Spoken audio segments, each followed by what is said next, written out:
तो अभिनव, आपका सबसे पहले तो बहुत बहुत स्वागत है रैंकर्स एनटीएससी के इस प्यारे से चैनल पर, जहां से आपने भी तैयारी करी है और काफी बच्चे ऑलरेडी तैयारी कर रहे हैं। ठीक है, तो जैसे ही हमें पता चला यार कि आपने एक एग्जाम क्रैक किया है, वो भी हमारी हेल्प के थ्रू और अपनी मेहनत के थ्रू, है ना।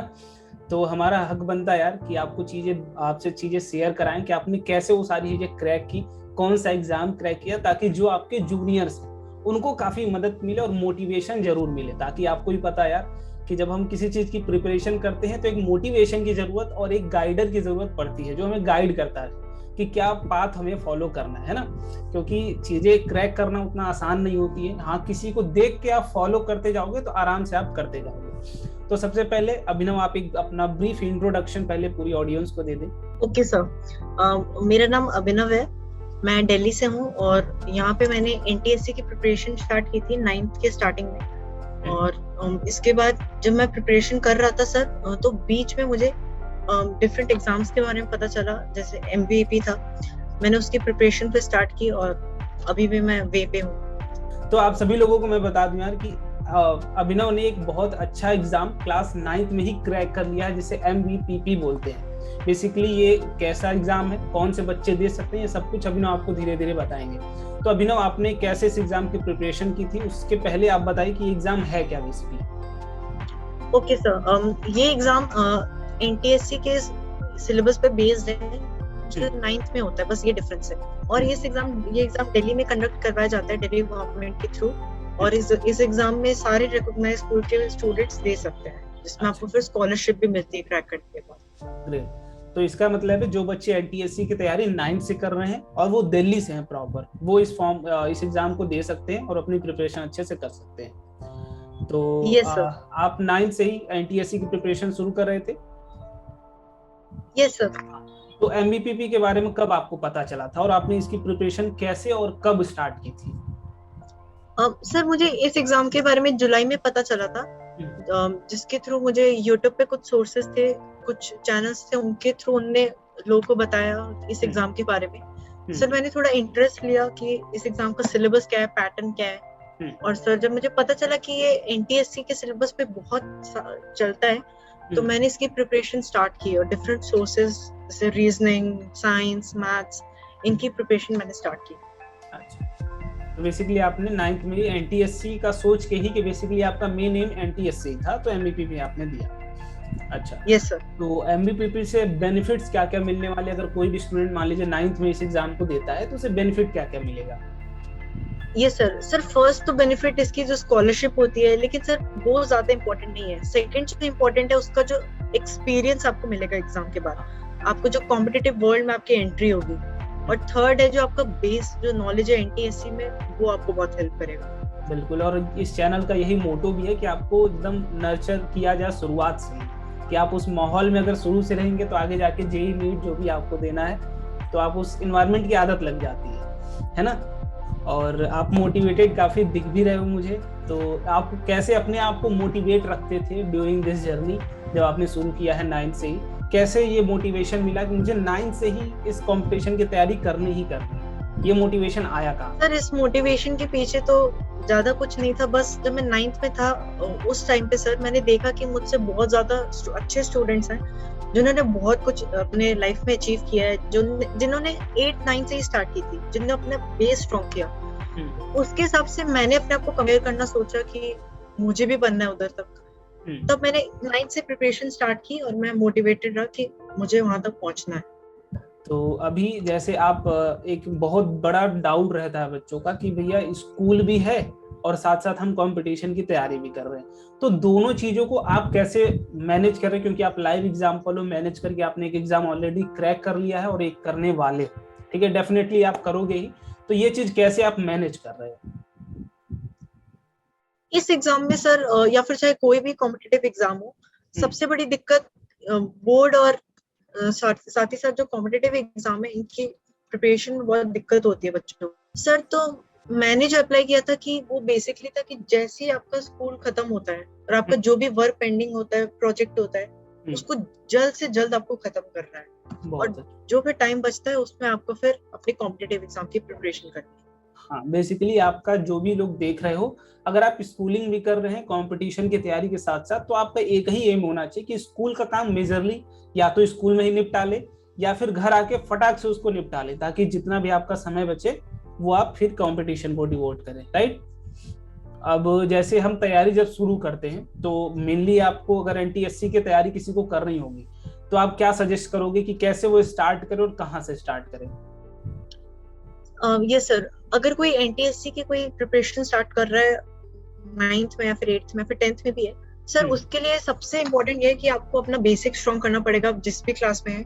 और सेकंड है, आपको रीजनिंग की प्रिपरेशन जल्द से जल्द स्टार्ट करनी है। बिल्कुल। और फिर उसके बाद आपको एडवांस लेवल पे जाना है। बहुत अच्छा।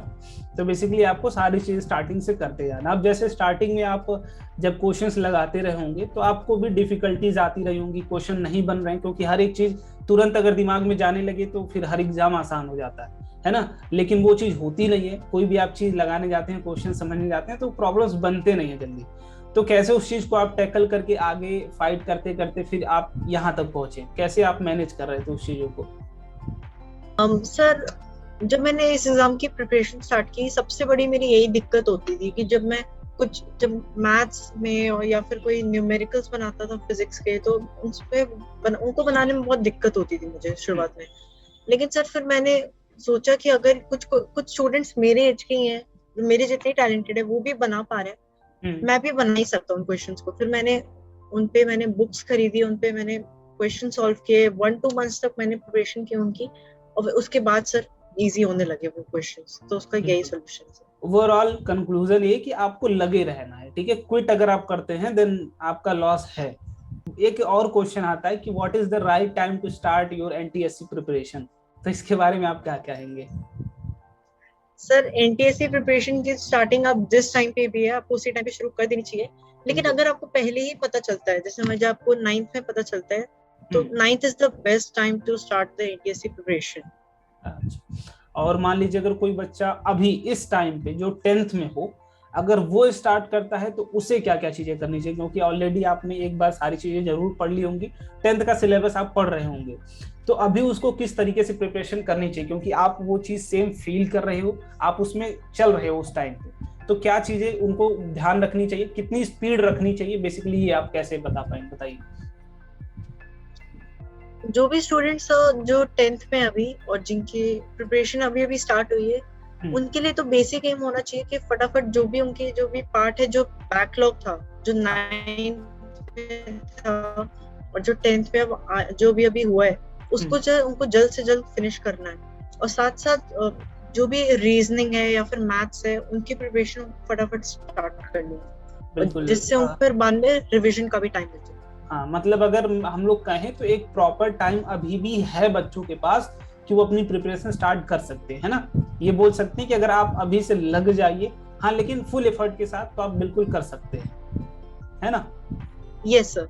हाँ, तो भाई जितने लोग देख रहे हो और अपना भी प्लान आप बना चुके हैं कि आपको स्टार्ट करना है, एनटीएससी क्रैक करना है, तो स्टार्ट कर दो, क्योंकि टाइम अभी भी आपके पास है, ठीक है। तो अभी आपके जूनियर्स जो आपको देख रहे हैं, आप उन्हें क्या रिकमेंड करना चाहोगे कि आपको प्रिपरेशन करनी चाहिए या नहीं करनी चाहिए? क्योंकि कुछ बच्चे, अभी रिजल्ट आया हाल ही में क्लास 10th का, तो उसमें बोल रहे हैं कि भैया एनटीएससी की प्रिपरेशन की वजह से बोर्ड खराब हो गए, तो क्या ये एक्सक्यूज है या फिर ये रियलिटी है, क्या आप कहोगे इसको? ये सर ये तो एक बहुत बड़ा मिथ है स्टूडेंट्स के बीच में कि एनटीएससी प्रिपरेशन अगर वो करेंगे तो उनका बोर्ड खराब हो जाता है, बहुत स्टूडेंट्स में। लेकिन सर जैसे जैसे अब रिजल्ट्स देखा जा रहा है बोर्ड्स पे, चाहे कोई भी एग्जाम हो, उसमें सर देखा जा रहा है जो बच्चे कॉम्पिटिटिव एग्जाम्स की प्रिपरेशन करते हैं और जो बोर्ड में देते हैं, उनका बोर्ड में और अच्छा हो जाता है। बिल्कुल सर, तो मेरी यही एडवाइस है जूनियर्स को कि उनको प्रिपरेशन करनी चाहिए और उनको कॉम्पिटिटिव वर्ल्ड के में एंट्री करनी चाहिए। बिल्कुल। तो भाई आप भी लग जाइए, ये बहाना अगर आप खोजोगे भाई तो आपको 100 तरीके मिलेंगे, 100 रास्ते मिलेंगे, है ना, चीजों को टालने के लिए। तो बस लग जाइए आप। और अभी जो बच्चे आपकी 9th में एनटीएससी की तैयारी कर रहे हैं, उन्हें आप ओवरऑल लास्ट में क्या कंक्लूड करना चाहेंगे इस प्रॉपर सेशन में? क्योंकि आई होप हमने सारी डिस्कशंस कर लिए हैं कि कैसे आपको करना चाहिए, क्या करना चाहिए। हाँ, एमईपीपी का एप्लीकेशन कैसे भरा जाता है वो हमने नहीं डिस्कस किया। यस सर, इसका एप्लीकेशन का सर सबसे फर्स्ट क्राइटेरिया आपके कोई रिकॉग्नाइज्ड स्कूल में होना चाहिए और आपके जो स्कूल के हेड जो हैं, उनसे आप इस एग्जाम के लिए रजिस्टर करवा सकते हैं। तो बेसिकली स्कूल के जो थ्रू आप एप्लीकेशन मोड है इसका। Yes sir. बिल्कुल। तो अभी के लिए आप जो आपकी रीजनिंग के कुछ बुक्स के भी बारे में हम बात कर ले रहे हैं कि लाइक एनसीईआरटी आप करते हो या नहीं करते हो, क्योंकि काफी लोगों का ये भी सवाल रहता है भैया एनसीईआरटी करें या नहीं करें, तो एनसीईआरटी उन्हें करनी चाहिए या नहीं करनी चाहिए?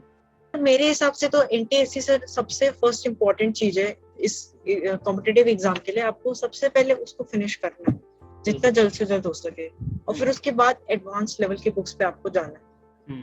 तो अभी आप एनसीईआरटी के अलावा कौन कौन सी बुक्स लगा रहे हो हर सब्जेक्ट के लिए एनटीएससी के लिए? Yes sir. सर एनटीएससी के लिए फर्स्ट ऑफ ऑल मैथ्स में तो मैं आर डी शर्मा लगा रहा हूँ, और उसके बाद साइंस में सर मैं एस चंद की बुक मैंने ली है, और सोशल साइंस के लिए ओनली एनसीईआरटी, और प्लस उसके लिए मैं दिशा की मेगा स्टडी गाइड मैंने खरीद रखी है सैट के लिए। तो अभी आप अपनी स्टडी में से टाइम निकाल के यहाँ पर आप अपने जूनियर्स को गाइड कर रहे हो यार, तो सभी लोग कमेंट में भाई अपने सीनियर भैया को एक बार थैंक यू जरूर लिख देना, इतना तो तुम्हारा हक बनता ही है, ठीक है। और wish you all the best Abhinav कि आप एनटीएससी भी फोड़ें आगे चल के। आपने एमयूपी क्रैक किया उसके लिए कंग्रेचुलेशंस।